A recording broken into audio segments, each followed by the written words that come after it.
Okay, the session is being recorded.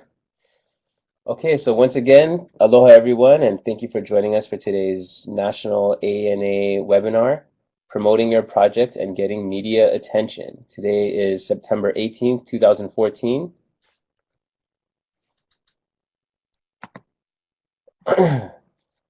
And so this session is being presented by the Administration for Native Americans. And this particular webinar is being hosted by the Pacific Region Training and Technical Assistance Center. And that's where I work. My name is Matt. Uh, so we do all of the training and technical assistance in ANA's Pacific region, which includes Hawaii, American Samoa, Guam, and the CNMI Islands. And so, uh, yeah, if any of you guys are in our region and have any questions about anything related to ANA or grants or project development, or if you just want to bounce your ideas off of us, we're always here to help you, and our services are completely free. And yeah, we're excited to help our community just like you are. So we are in the process right now, actually, of redesigning our website. And so next month we'll be launching a brand new website, but we do have one up right now at our URL, which is www.anapacificbasin.org. And on that site, you'll be able to find some general info. You'll be able to find some of our upcoming trainings that we have. We're going to be going, actually, we're having a project planning and development training right now in American Samoa. Our training specialist, Napua Harbottle, is there. I think they're wrapping up their last day today. And then she'll be coming back, and we'll be having a training session on Oahu. Then we'll be going to, I believe, Hilo and then Maui. And we also have a session for Kauai in the works that we're trying to get a session on Kauai right now. So you'll find all of our updated live in-person trainings on our website, and you'll be able to register for them there. So like I said, we are a regional TTA center for ANA. And ANA, the Administration for Native Americans, promotes self-sufficiency for Native Americans and Pacific Islanders by providing discretionary grant funding for community-based projects and training and technical assistance to eligible tribes and Native organizations. And ANA's vision is that all Native communities are thriving. And so until that is accomplished, they will be ever vigilantly fighting for the communities of Native American Indians as well as Native Pacific Islanders. And you can learn more about ANA at their website, which is posted there on this page. And at that site, you can also find a bunch of resources like all the manuals that we use at trainings. You can find a lot of upcoming events. You can find descriptions of their funding announcements. You can find the funding announcements themselves, blogs. You can find other projects that are all across the US and Pacific. So yeah, check that out. And so today's webinar is part of our weekly webinar series. And so every Thursday, one of the four ANA regional TTA centers hosts a webinar on a different topic. And so some of our upcoming webinars include September 25th on tribal emergency management. What? Oh, okay. Yeah, and that's going to be hosted by the Alaska region. And then October 2nd is going to be on combating domestic violence. And that's actually going to be hosted by the Western region. I have Pacific up there, but Western has a little more experience with that.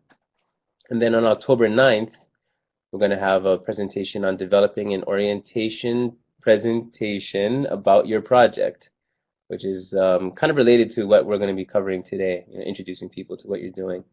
And so you can find you should be able to find all of these on the events page of the ANA website, or you can go to the individual websites for each of these regions, and their their websites are going to be just like ours. So, for example, Alaska's would be anaalaska.org.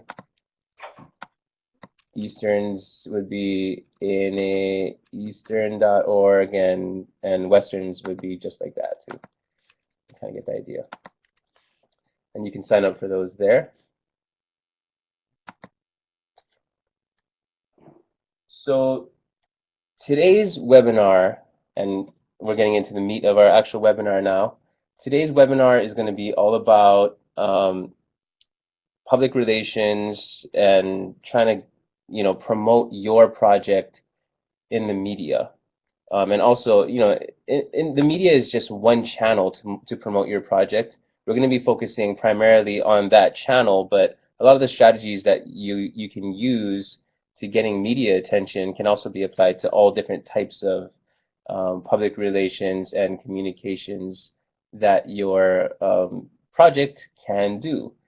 And so, I'm using the words public relations right now, but and PR, but really, what you want to call it is outreach.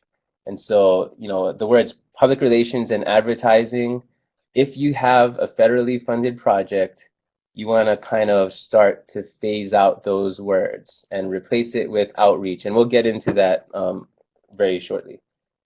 And our other goal is to teach you how to structure an effective press release, and that's kind of one of our more specific goals for this session. But through the process, you'll see that how to structure a press release is also a really good format for creating any type of efficient elevator pitch, where you can come up to someone who only has a set amount of time and convey your important information quickly without losing substance or the passion behind it. And so those are our goals for today's webinar. And so that's me on the screen. My name is Matthew Ng. I am going to be a presenter today.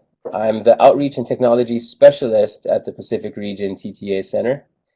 I have a BA in Journalism and Communications from the University of Hawaii at Manoa.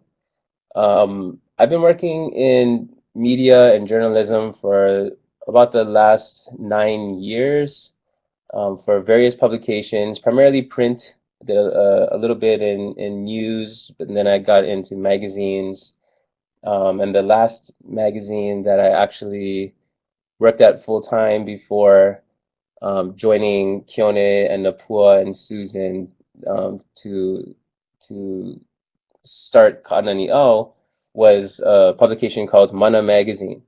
And while I was there, I was the managing editor there while we were starting up that magazine. And it was a publication, and still is, a publication that focuses primarily on Hawaiian issues, the Hawaiian community, and that was something that I was really proud of. And so that's kind of, and still to this day, I still freelance, write for magazines around town, and I also do some consulting on the side, some public relations consulting, a little bit of ad consulting, and branding and identity systems for small businesses. And my fiance helps me a lot with that kind of stuff. She's a graphic designer. And I'm also a member of a new organization called Ahui Hakumo'olelo, which is the Hawaiian Journalists Association. And so it's we started about a year ago, trying to create a professional organization for all of the Native Hawaiian journalists in the state of Hawaii and beyond. So yeah, we're a new organization, but yeah, it's a good resource. All right, so why should we do public relations? And like I said, we should be calling it outreach. So there are several reasons. It's not necessarily just about, bragging about your project. There are some actual practical reasons to do this. So first of all, you want to share the successes of your project, and that's good for a lot of reasons, right? You want to show other people that there is progress being made in within the niche of the community that you're serving. And so a lot of times, the news and media tends to focus on negative things because it makes better headlines. But you can start to combat that by sharing successes. And if you make it interesting, the media will bite just as much as they would on some sad story, but it has to be a little more interesting, I think. Um, and that's also good to inspire the people inside of your organization, especially if you can recognize them rather than, just having you as the one of the top people in your project be the only voice on there. It'd be good to highlight some of the other leaders within your team. Um, it's also a good way for you to recruit volunteers and partners. And I think for a lot of us, this is one of the primary purposes of, if not the primary purpose of doing this, is that you can recruit volunteers from all over the place. You can recruit new partners, maybe not directly, but they'll find out about you in a context that feels a little more real and carries more gravity than if you were to just kind of try to cold call someone or send out a some kind of mass flyer or a mass email or something like that. So it's a better way to recruit volunteers. It's also good for just fostering a general good relationship with your community. And we've gone over this in a lot of our project development trainings, but you really need to have a good connection with your community if you're going to have a successful community-based project. It also provides hard evidence of success, and this is something that you can use to show your funder, like ANA, that you're doing a good job year to year. So, if you needed to negotiate some type of cost continuation or something like that, having something like some evidence of success will help in those negotiations. It'll also help for future funding, right? So if you wanted to apply for another grant, either from the same funder or from a different funder, you can attach this magazine article or something like that to the back of your grant application, and that's really going to help you out a lot. And in general, you can just bring awareness to your cause, right? Some people don't even know that the problem that you're focused on solving is even a problem. It's just not in their daily life. So, by getting into the media, you can kind of bring general awareness and drum up support, and then you can come in and say, oh, by the way, we are already trying to address this. So if you're concerned about this cause, we're a good channel to solve it. Um, and then in general, you can inspire others. I mean, imagine, for a lot of us, when we were younger, maybe like in high school or fresh out of high school or in college, and you read something like this that shows that's explaining how this person or this organization is solving something using innovative ideas. That might inspire you to, steer the whole course of your career in a specific direction. So, yeah.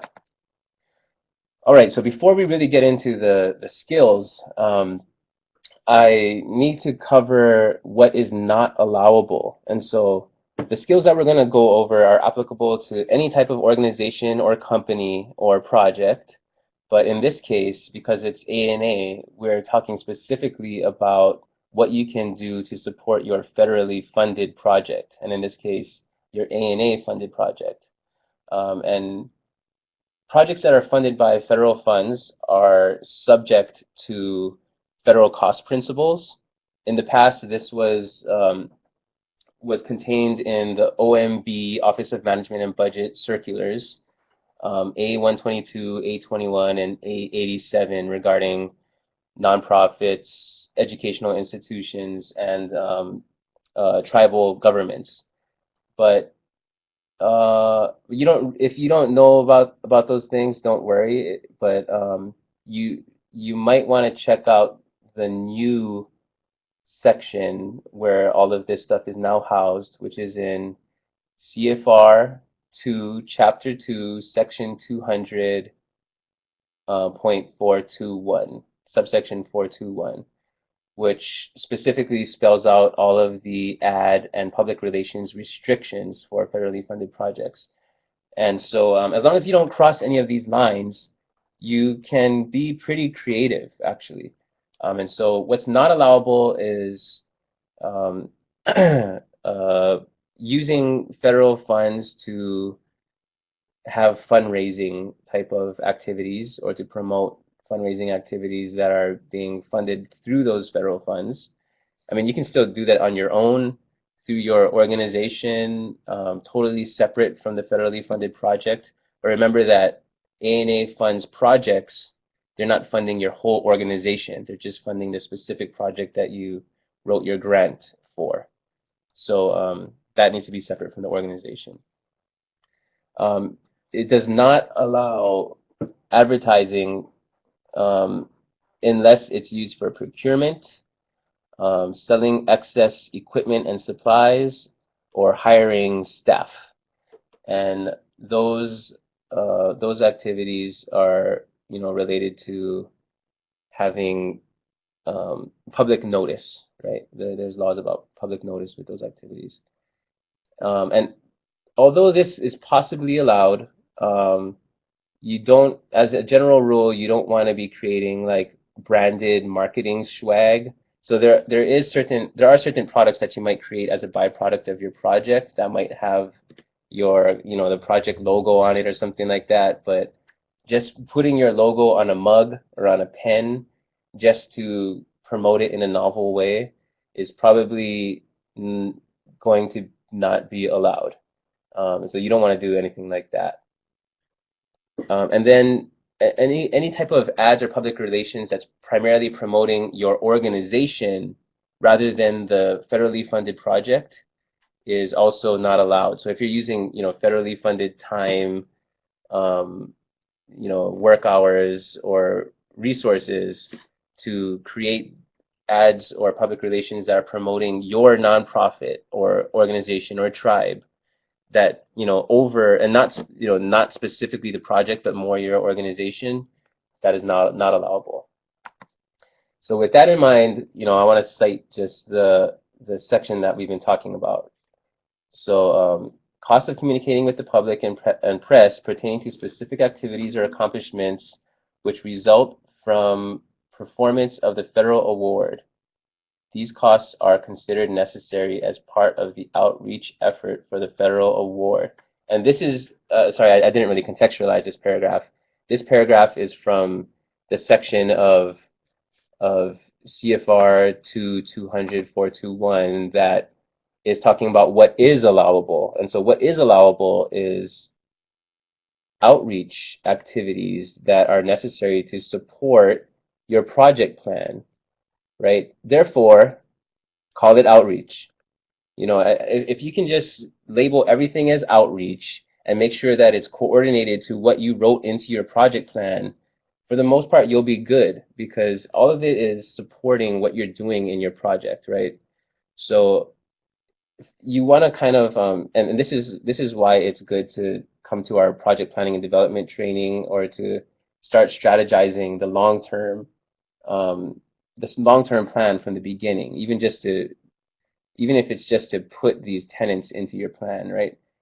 Because you want to include outreach activities in all of your project plans. So you know, in an ANA application, you're going to have to create an OWP, which is your objective work plan. As you look at your activities, think about, and as you list out all of your activities that are needed to support your objectives, think about which activities could benefit from some type of outreach, some type of parallel outreach function. So, in terms of uh, outreach, that might include some sustainability activities like resource development, right? So that might be a way to get around that whole, restrictions against marketing swag, right? That whole thing about not having branded materials. I mean, if it's an intended outcome of your project, then it's built into your project plan, and you're really just supporting the plan that was approved and funded by your funding agency. Therefore, it's allowable outreach. But if it wasn't in your plan, that might be really subject to suspicion. Um, so you might also want to incorporate that into your volunteer recruitment, training, and management plan, having some type of outreach related to that type of hiring, or maybe some more non-traditional type of outreach related to recruitment. And you want to tie outreach communications to your project objectives. And so, if there's ever a question of whether or not this press release or method of outreach is related to your project, you can point to the part of it that is specifically citing one of the objectives that your project is built to achieve. And so as long as you have that type of connection, then you are making direct outreach. And of course, you want to make sure that all of this is maintaining relationships with the community that you're serving, and that could include broadening that community or allowing others to recognize that community and help it. So that's a good context or framework to work within. All right, so now that we know what the rules are, and that was a really important part. I'm not trying to speed past it. That those federal cost restrictions are very important. So if you still have questions about that, you can call us after this. But right now, I wanted to get into press releases. And so the reason why I'm getting into this first is because press releases really serve as the home base for any type of media outreach that you're going to do, right? So if you're going to, you know, initiate communications with a media outlet, you want to start by sending them a press release and then maybe following up with a phone call or something like that. And in the process of formatting your press release, you're also going to be formulating your pitch, and we'll get into that in a second. So I think the best way is just to start digging into it.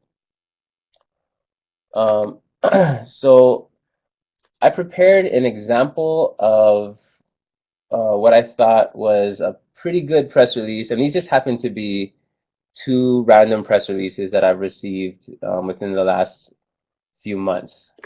And so I've changed a little bit of the information, but most of it is still verbatim. And you'll notice that it's not perfectly written. It doesn't need to be perfect. I mean, you do want to proofread, of course, but I'm mainly trying to focus here on the components um, to show you the strategies that you can use as well as the proper formatting, because press releases are really formatted in a very standard way. And it's important to adhere to those standards because, you know, media organizations are receiving sometimes like the main newspaper in Honolulu, the Honolulu Star Advertiser, could receive up to 1,000 press releases in one day during a really busy season. And so, if yours is not formatted correctly and it takes them too long to read it, they're just going to, throw it to the bottom of the pile or into the recycle bin. So, yeah, try and format it in the right way. And there's a reason why all of these formatting rules are there, and I'll go over them right now. So this press release that you see on the screen is about the Kamehameha School surf team winning their first national high school surf competition, which was held in California. And so right after they won, the surf coach, who also happens to be a journalist, wrote this press release and sent it out to the media because, and that's a good thing that he did that, because you want to send out the press release as soon as possible, right? As if it's in response to an event, you want to send it out right after the event happens, or if possible, prepare it before the event and then send it out as a recap right after, right? And if you're promoting an event on the other hand, you wanna send it out at least 3 weeks in advance if possible. But more than maybe between 2 and 3 weeks, more than 3 weeks, and it might get buried under the rest of the things that they have to do. But it's also relative to the type of media outlet that you're pitching to. For example, Mana magazine only printed every other month, and so if the magazine comes out on October 1st, then it needs to go to press by September 20th, something like that. And the production cycle starts in the beginning of August because it takes a while for the designers to lay out the pages. So like the first half of September is going to be designing, layout, editing. The second half is going to be printing, and then it comes out in October 1st. And so you would need to actually get the press release to them sometime in the first half of August for it to be made to make it into the October issue. Something to keep in mind. Whereas a daily newspaper, if it's really timely and really juicy, you could probably send it in 2 days before, and you could make it into the paper. Um, so let's go over the components of this press release. All right, so at the top of your press release, and I don't have this here because he sent it kind of in an email form, but you want to have your company letterhead, and you know, make sure that it's something that can also be read in black and white. So don't if it's color, that's fine, but as long as if an editor gets that in the fax machine and then makes a copy for his writer, it might be in black and white, so make sure that it's all able to read in black and white. Then at the top of your press release, you want to have this phrase that says for immediate release. And underneath that, you want to have the date. And the reason for this is because of something called embargoes. So in media, a lot of times we'll get a press release, and this is because of the publishing schedule thing that I just spelled out for you earlier. We'll get a press release that has to do with something that's coming up in the future, and a lot of times this information is not necessarily public information for that company at the time. So say for example, like, two companies are going to have some type of merger or something, right? And they're going to, okay, I don't know if this is necessarily legal, but it's hypothetical. And they're going to have some type of merger, and so they want to announce it to the media, but they know that this certain magazine, like this prominent business magazine, is on an extended publishing schedule. So they'll say, theirs wouldn't say for immediate release. It would say embargoed, held until this certain date, and then it would be the announcement of the merger. And the reason is because it's illegal for them to announce the merger before they're allowed to officially announce it because of the implications it would have with shareholders and stuff like that. So if it doesn't say for immediate release up here, it's just going to create unnecessary questions in the minds of the editors. And so just putting it up there, in our most of our cases, it's fine to put it up there. Putting it up there allows them to use it right away. The next thing that you want to have, and this is really important, is a media contact. And put this at the top.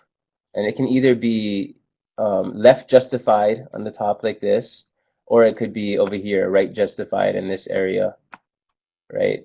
And a lot of times people will have two different types of contacts, right? They'll have a media contact or like a press contact, and then they'll have a contact who's somebody more in the organization who they should interview.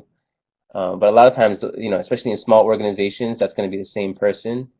But for example, a big organization like Office of Hawaiian Affairs, they'll have a specific um, media professional who handles all of the press releases and maintains relationships with media people, but they'll also have, for example, one of the trustees or the CEO quoted in the article, or maybe the article is all about the CEO and something that he just did or was awarded for. And if it's kind of close to deadline, you might want to have the CEO's contact information on there, and let the CEO know that media might be contacting him, so that the media can contact them directly and get the quotes they need to go to press on time. But if you have enough lead time, you might just want to have everyone come through your organization's one designated media contact, in which case you can just have, one media person listed there. Okay.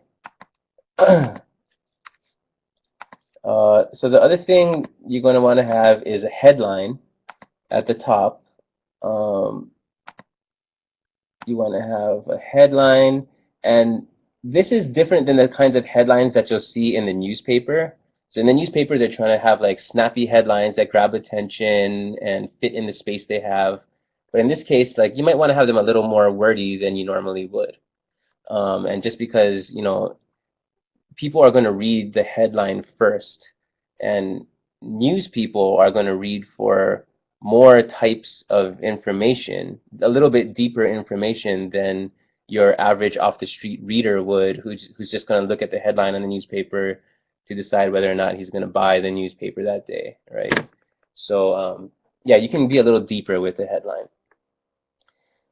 Okay, and then getting into the actual meat of it, and this kind of starts to get okay, well, before we get into the meat, I guess there's this part of it called the date line, and this is something that you'll always need to include, right? And in this case, the surf team was in Dana Point, California. That's where the surf competition was held. And so this provides the context for the media organization to know, where the setting is, and then, what the date of the event was, right? And that's standard. So you'll always want to have that. Um, and that might be different from, for example, where the headquarters of your organization is, right? You might have a Honolulu-based organization who has a project out in Waimea on the Big Island or something. And so your letterhead might say, have your address as Honolulu, but you would have Waimea, Hawaii there. Okay, so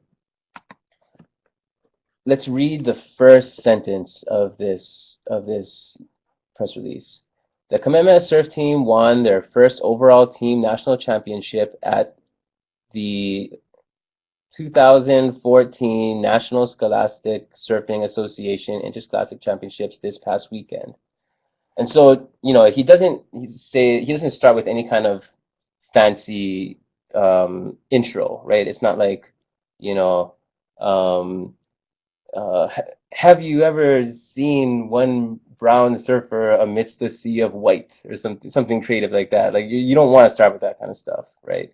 You want to get right to the point. You want to have start with what we call the lead, right? So this sentence is the lead sentence. Actually, you could say that this whole paragraph is the lead, because what we're trying to do when we structure our press release is to use what we call the inverted pyramid style of writing.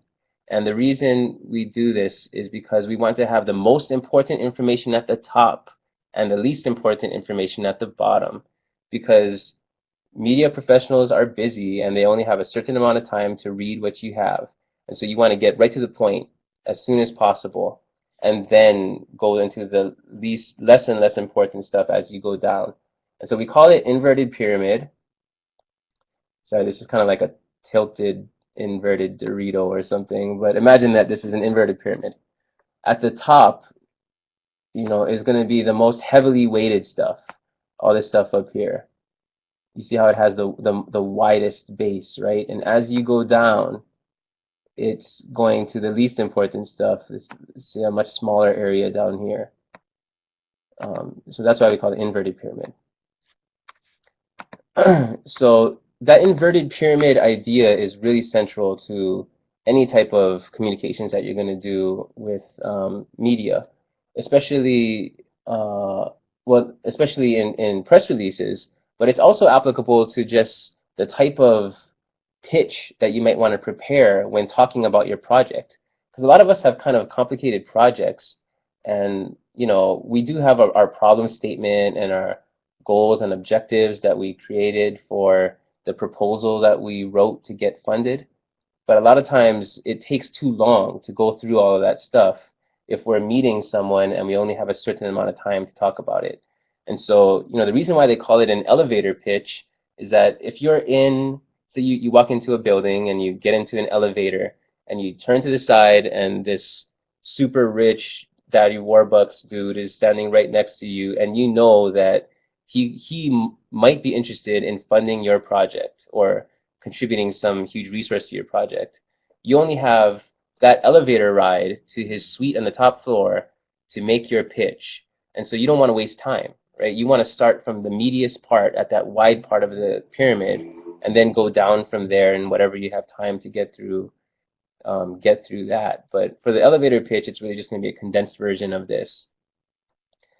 So start with the lead, start with your the wide part of your pyramid. Okay. So he goes through the lead and then he starts getting into quotes, right? So he's one of the things he's doing is stacking it with quotes. So a lot of times if media is not able to do this, or if they have if they don't have enough time or they have a lot of other stories to report on, you might still get into the paper without ever having received an interview, and they might actually have quotes in the article that you see printed in the paper or on the website or in the news or something. But that quote can actually just come from your press release. They can quote the quotes here. So stacking it with more quotes than you think you need and longer quotes than you think you would normally see in a newspaper allows them to pick and choose the parts of the quotes that they think will fit the article that they want to write. And so include a lot of quotes, and it also allows you to kind of like write more perfect quotes than what you might say on a phone interview when you're in your lunch break or something like that, and they just call you randomly. Um, so you can stack it there and have different people talking about it, right? One of the other things that he does is, he starts to get at it from all different kind of angles, right? So he starts by talking about the superstar kid who really won it for the team. And then he talks about Kayla Moore, who is the sister of Carissa Moore, who's a really famous surfer. And so, just another angle that a writer could enter this story from, saying, sister of the famous surfer is now winning on her own and with a team or something like that. Another angle that you could get at it from. And of course, quotes from Kayla. And talking more about Kayla, kind of filling it out. And so maybe a writer might think like, maybe they might want to come at this story as a biography piece on Kayla, something like that, right? And then he kind of goes into the history of the Kamehameha surf team, which that might be a whole different angle. And then at the bottom, he starts to talk about how Governor Neil Abercrombie named it a sport in 2011, an official sport, and yet there is no formal structure for events and competition, and how there's still this lingering uncertainty about it. And so it's kind of, in a way, he's kind of suggesting this a little more juicy story about, why did he say that it's a sport, and yet the state still hasn't followed through on their promises to these kids who are having to leave the state to prove themselves. So that's another angle that a writer might get at it from. So he's pitching all these different angles that a writer or a reporter might bite on. And when you're structuring just your elevator pitch, you want to keep these angles in your head, but you don't want to have to, pitch every angle to every person you meet. When these are in your head and you're just going to use it as a verbal pitch rather than a press release, just think about the different angles that you have and think about the person that you're about to communicate it to, and then choose the angle that would best communicate your message to that person. And the good thing is that you can start with the same lead, right? You can start with that same lead, that same weighted top part of the inverted pyramid. But you can kind of structure the rest of your pitch according to the angle that you think is going to really connect with that person, especially if it's an angle that comes out of, that pulls at the heartstrings, which a lot of our projects do just by the nature of what they are. Um, and then at the bottom, and I kind of added this in, but you really want to have something like about the organization that is being pitched. And you can see that this is just placeholder text there. But what you want to have there is probably something that's almost unrelated to what you had in your actual press release. And the reason is because, if the writer happens to, maybe the writer's like not interested in the story you're pitching them, and don't take that personally. It's just they have a lot of interesting things coming in, or maybe this personally they're not interested. They might actually be interested in your organization, or they might just keep it on their radar to follow up on later. And I think, just from experience, what is likely is that they'll see your organization, and because a lot of our organizations specifically are focused on real specific community problems or niches, they're gonna keep you in mind later on if they ever come across some kind of news story where they need a quote from a really specialized type of person, right? So if your organization focuses on, you know, like recovering female drug addicts who are also American Samoan and high school dropouts or something, then if they ever come across a story later in the future, that has those elements in it, and it's a story of recovery, they're probably going to call you for a quote, but they wouldn't have known you existed if you didn't include this section at the bottom of your press release. And that might be something good to put into even your own letterhead, um, and for the same reasons. And then at the bottom, this is something that we can do nowadays, is this section right here, download images and video at this, uh, download images and video at this website. And so you can have a bunch of photos there ready so that, once again, if they don't have time to send out a photographer, they can just take it all from there. And if you put captions in those files, and in this case, it's a Dropbox file, Dropbox where you can put a bunch of files and anyone can download it, and it takes a lot of big files. You could also have a corresponding captions document so that they don't have to guess what they're seeing, because media will never print photos if they don't know what the subject is. So you need to include captions whenever you're going to give them photos. Always include captions. And in those captions have the who, what, when, where, why kind of thing included, right? Where was the photo taken?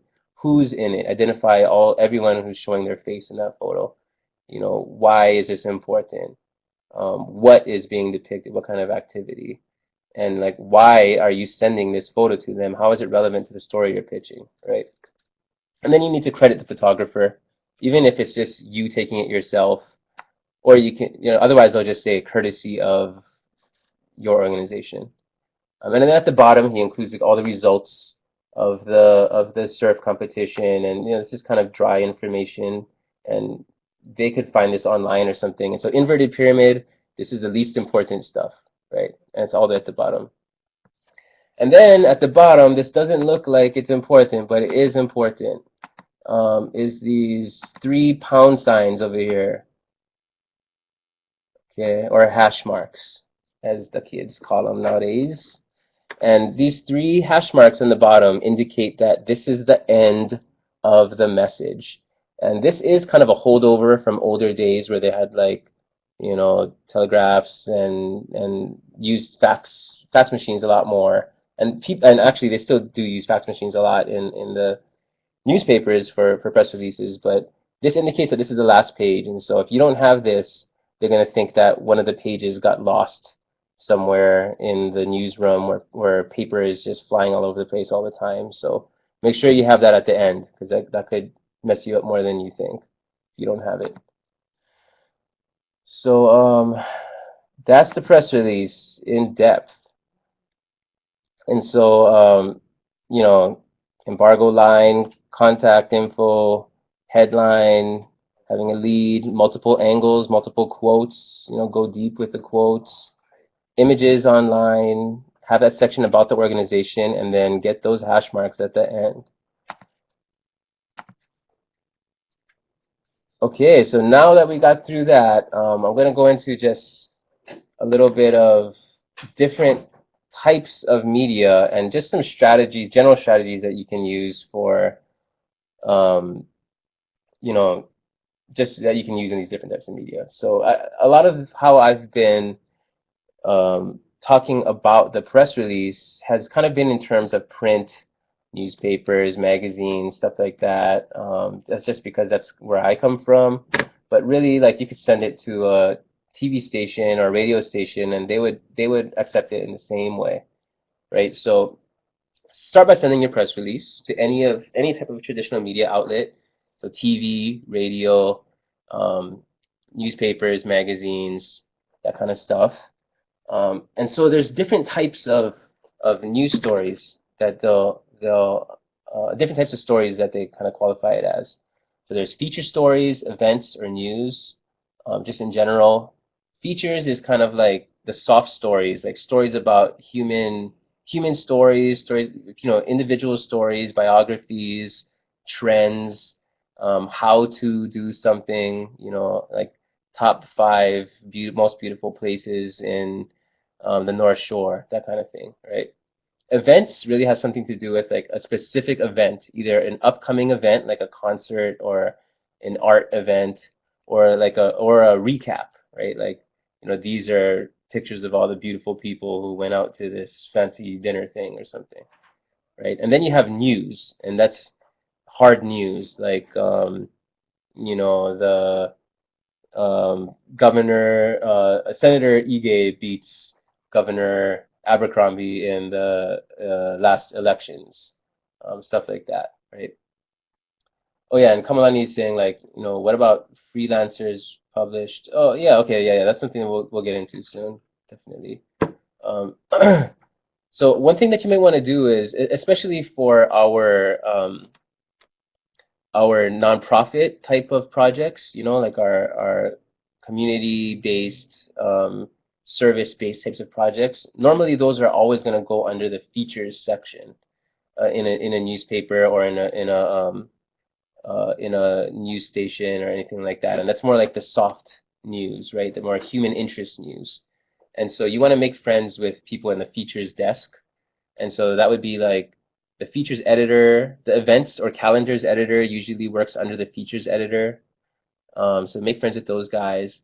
And then there's also, in the news desk, there's also reporters who work on specific beats, right? And a beat is like an area of focus that they normally put their research into. So, for example, if your organization has something to do with education, you might want to make friends with the reporter who's on the education beat, because sometimes he has slow news days and he just doesn't know what to put into the newspaper, but he still has his quota. And so he might just call you and say, "Hey, what's up? What's going on?" And that's your chance. And that's related to becoming the source for your niche. And we kind of went over that a little bit in the previous section. But, become the go-to source for your niche.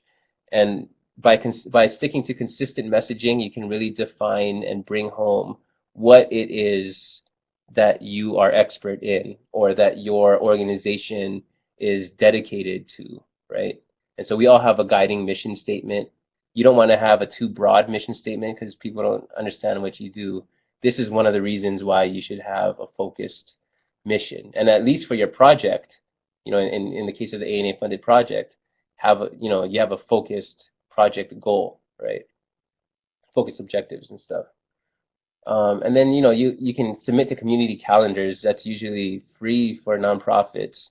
So, for example, one of our radio stations, 105.1 in Hawaii and Honolulu, they'll put nonprofit events on the radio for free, and it's like one of the most listened to stations in the whole state. So that's something that they'll do for free for nonprofits, whereas big companies would have to pay a lot of money for radio spots for the same type of information.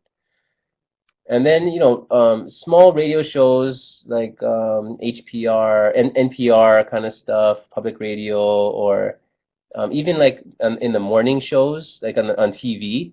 A lot of times, like they just need people to kill time because they're just kind of trying to fill time for like up to 4 hours sometimes. So they're always looking for some type of interesting novel thing. And especially in the morning, they're looking for more of like that heartwarming kind of human thing rather than in the night. And so you could kind of like go into it with a more positive attitude and you can still address the problems that you're facing, but kind of more in terms of your successes.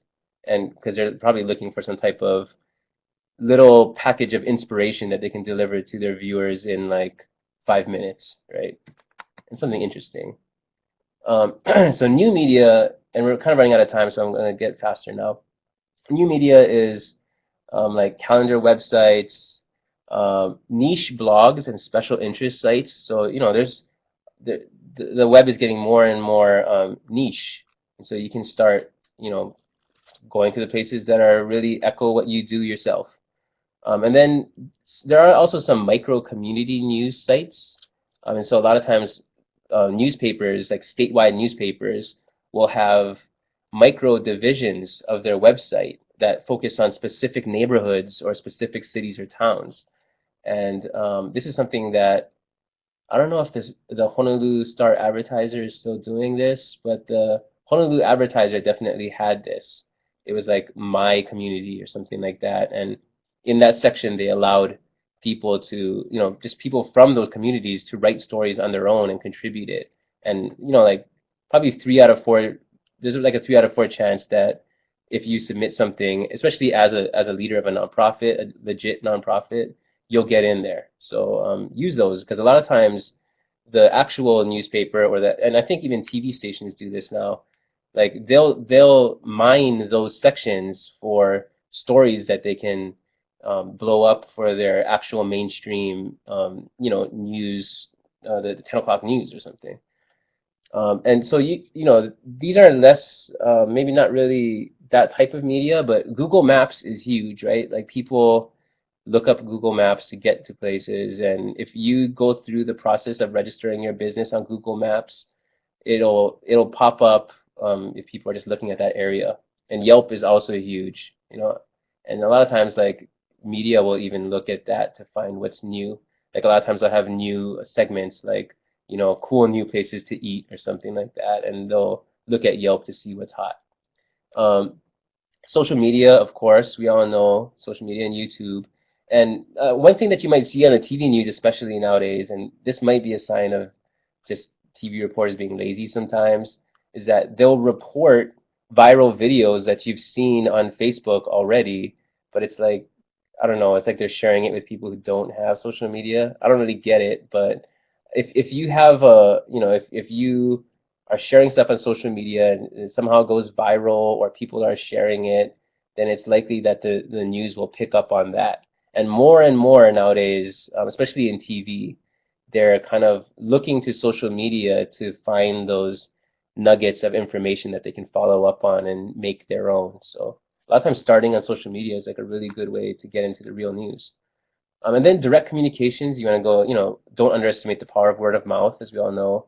Um, Branded letterhead is really good, especially for that, about the organization thing that I went over during the press release time. So you might want to add just like 3 sentences or something to the, either the footer, probably the footer of your letterhead. And, that might be a jumping off point for someone to, pivot on the message that you're sending them to something else by corresponding that, the letter that you're sending with the mission or the description of your project that they didn't really know before. So what you're writing to them might not be that stuff, and so by putting those two things together, they might get more meaning out of it than not.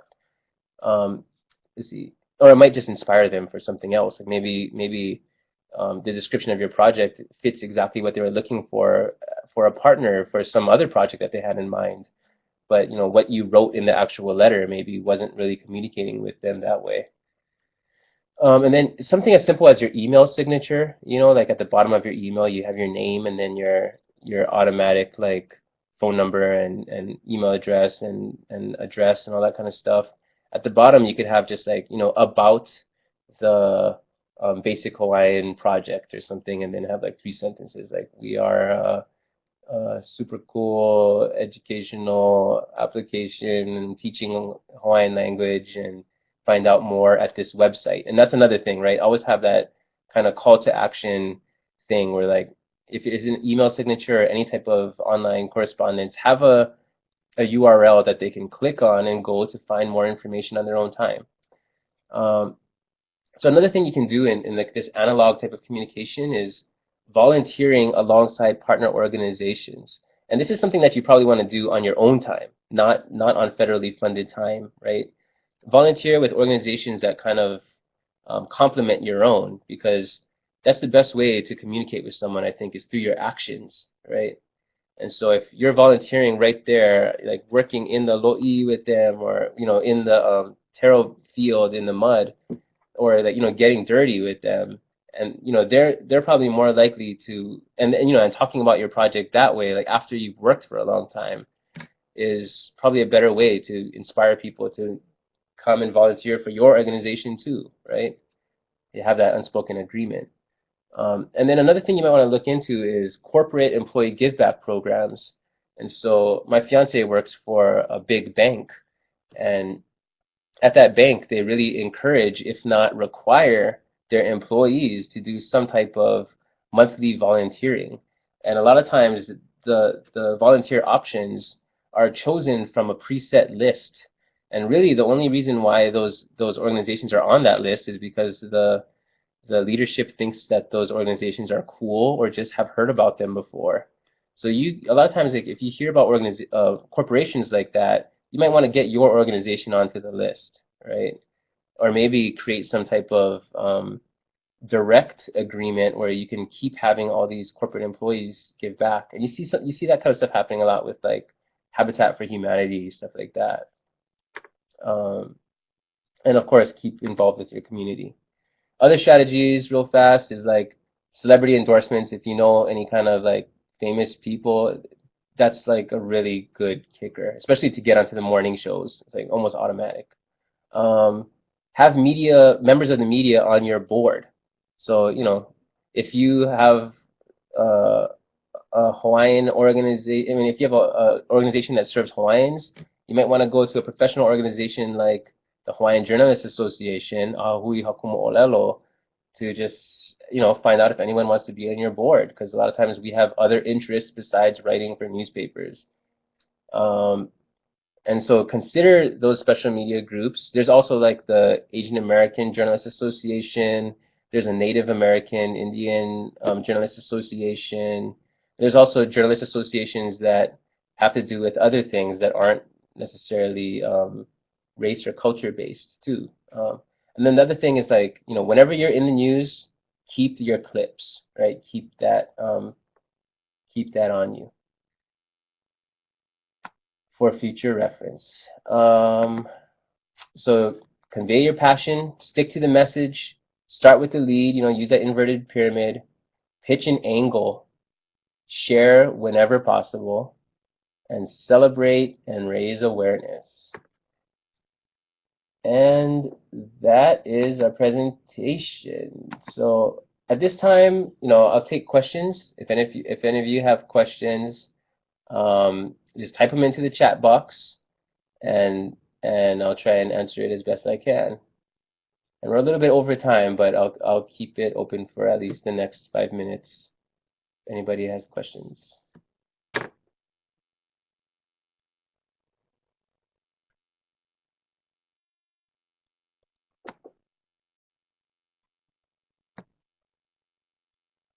Oh, so Kamalani had a question about what about freelancers who are published in OHA newspaper midweek? And so these are like, oh, sorry, these are like free publications that people get in the news in Hawaii.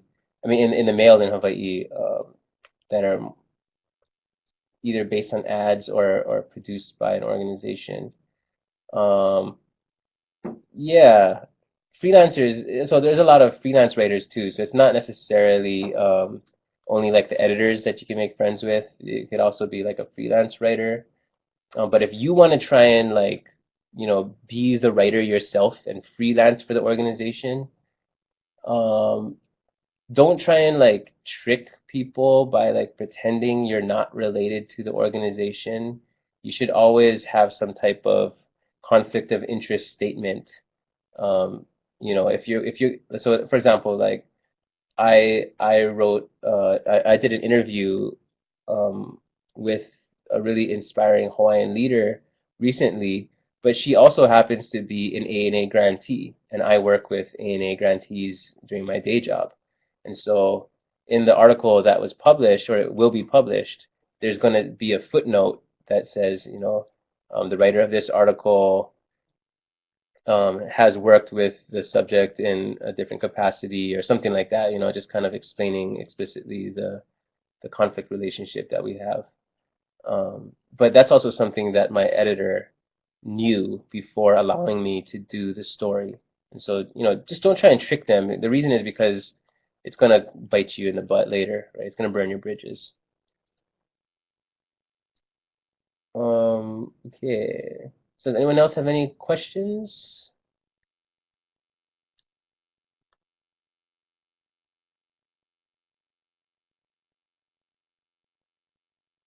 All right. If not, you can always contact me later. I'll have my contact information up at the end of this session. Um,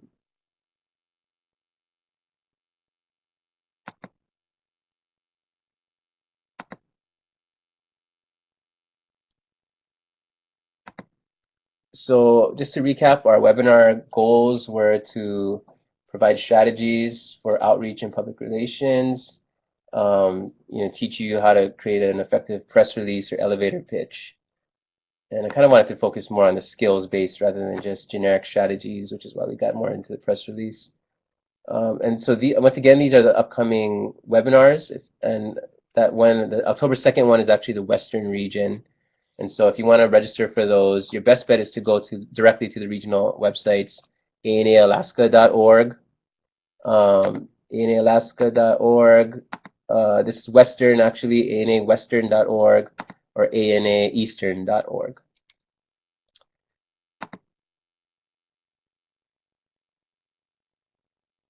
Oh, okay, sorry. We have one more question from Allison. So Allison is saying, the date of immediate release, is it the date of the event or the 3 week prior the event? Okay, so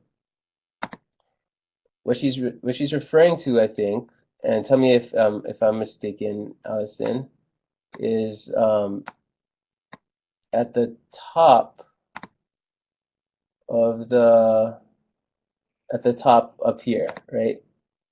For immediate release. And then there's this date underneath. So this is the date on the top.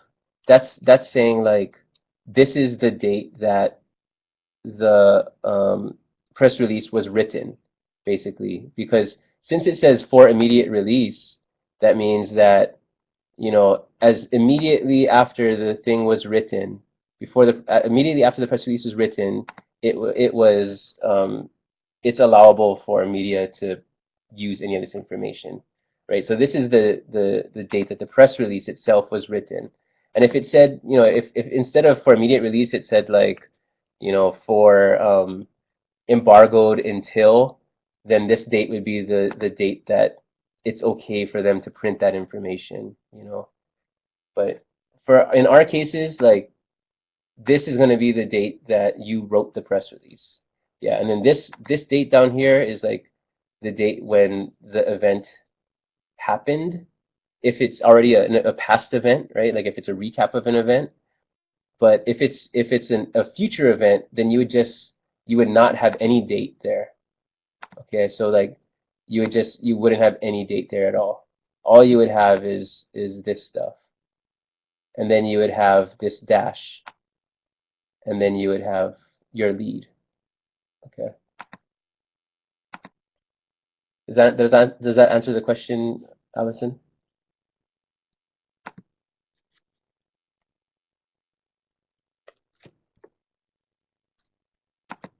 Okay, right on.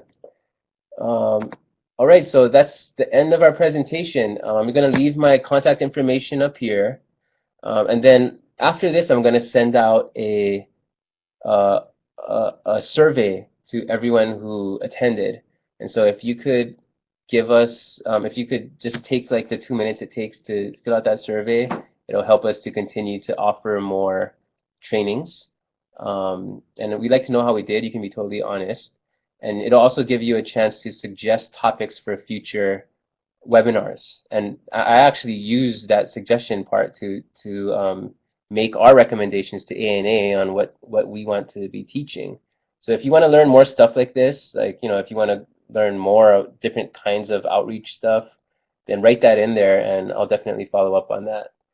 So once again, this session is being recorded, and it will be posted to YouTube probably in about a week to 2 weeks.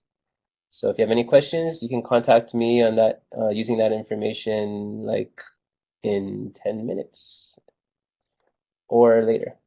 So thanks again for attending, and have a great day. Mahalo.